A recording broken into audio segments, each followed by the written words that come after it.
2011 Ford Ranger with the 4-liter V6, and today we're going to be replacing the blend door actuator inside of the passenger compartment. Let's get to it. Alright, the blend door actuator inside of the Ford Rangers are behind the glove box. We're going to go ahead and remove everything inside of here and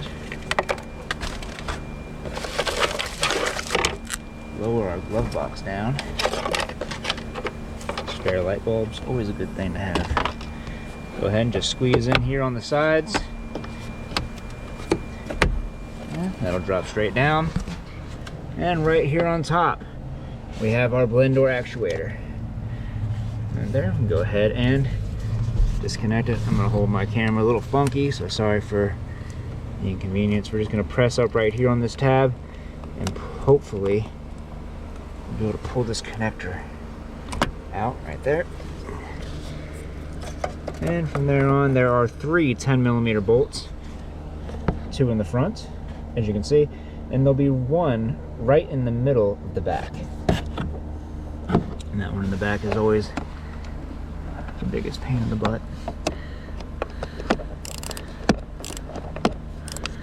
Apparently these are not 10s.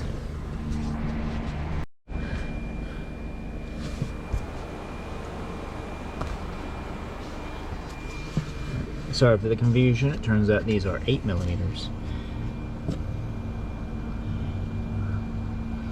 And go ahead and use my gear wrench.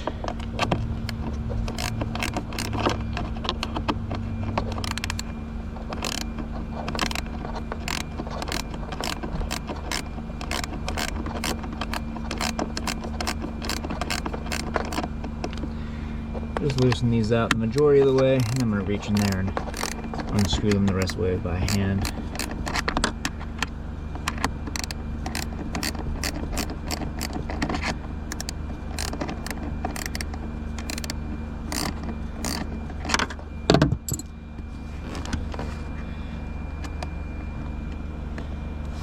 I need to switch hands to my left hand.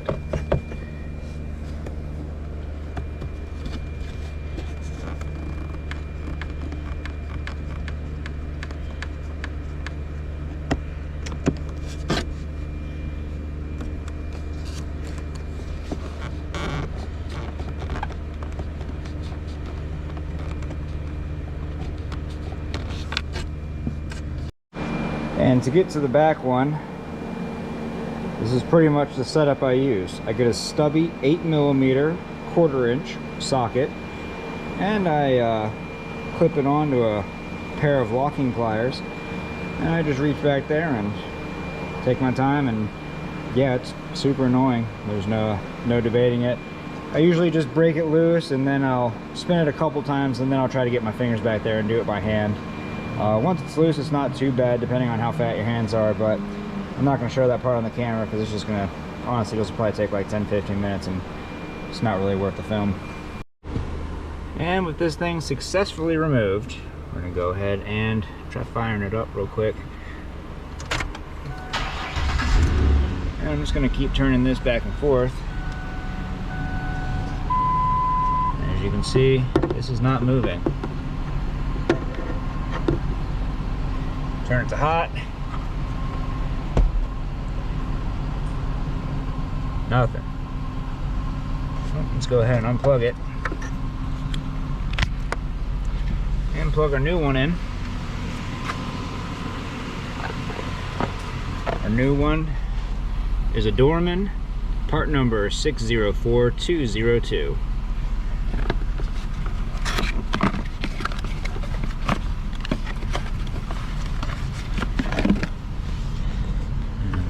Go ahead and do the same test again.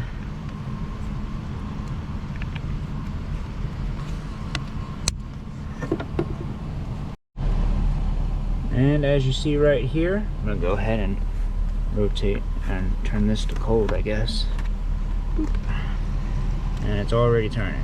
I know that's kind of hard to see, so I'm going to hold the camera real still and hope that you can see it. I'm going to turn it back to hot.